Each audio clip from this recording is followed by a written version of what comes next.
Hello and welcome to the channel. This is Steel City Knives. I apologise for being away from YouTube. Like I say, I think I promised a load of videos and then disappeared on you.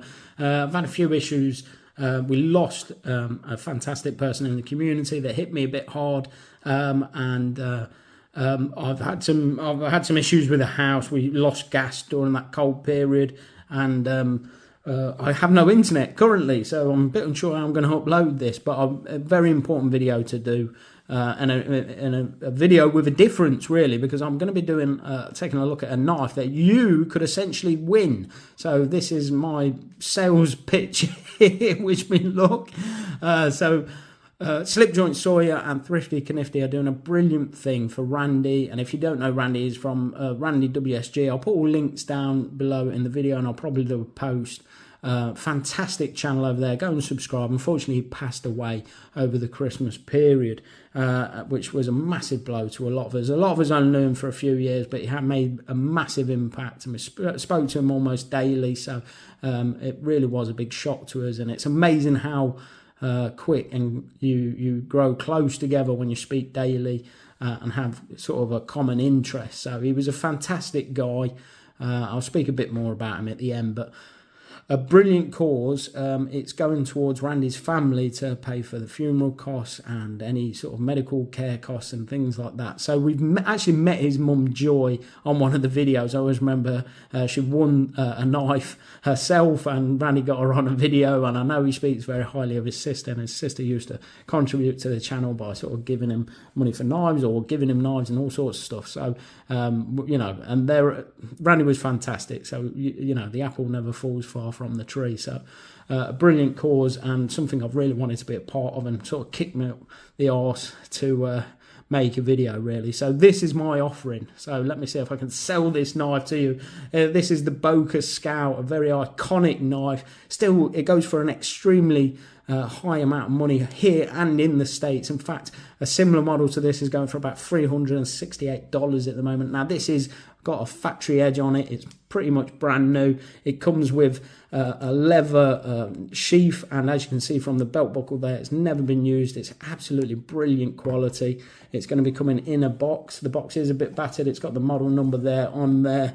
What else can I say about it? It is a fantastic knife, one that I personally wanted in the collection for a very long time. Hopefully get one in the future. But right, let's talk about the knife. So in this range, there's 3 models. And I don't think I knew this originally. I always knew the Scout because the Scout was the most popular one. Everyone wanted the Scout. Now, the Scout is probably like a Book 112 sort of size. But it also comes in 2 other sizes.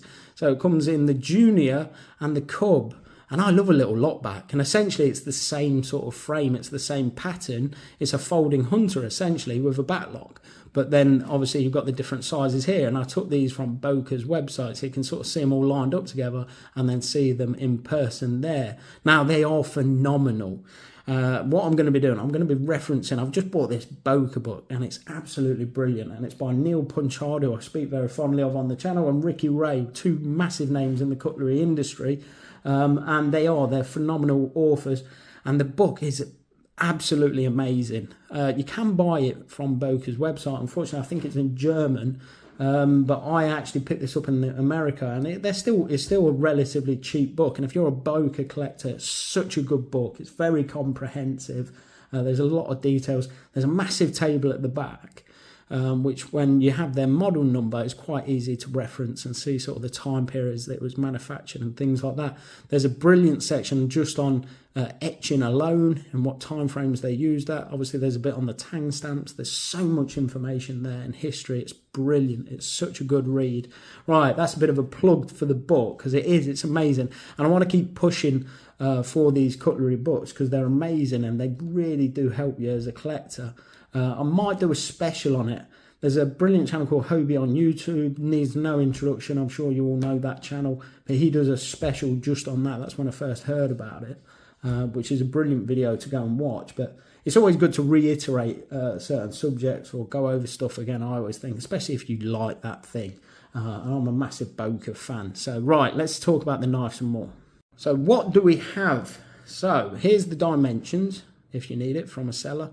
Because I'm rubbish at doing them. But like I say, it's like a book 112 size, if you know book 112 size. Now I've got a medium to large glove size, and this thing just absolutely melts into the hand. It's got these fantastic finger grooves here, and then this swell here that sort of just fits perfectly in the hand. Now it's 440C steel.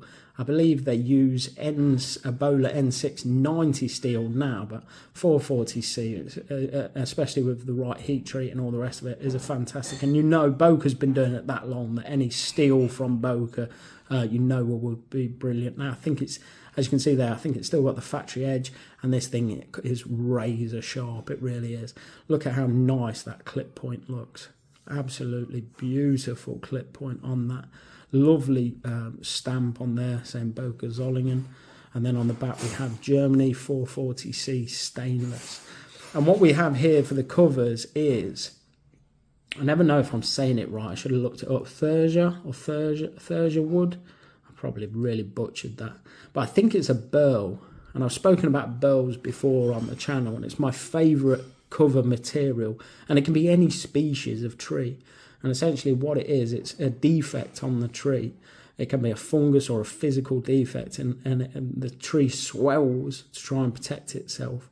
And this is the resulting, once you cut into that burl, you get these knots and these swirls, and it's absolutely beautiful. I've got a few knives with burl on it, and they're just such a good cover material. And then the frame is made of nickel silver. It's a solid piece, so it's integral, 2 solid pieces to make the frame, and it's nickel silver. And they've done that using a process called sintering.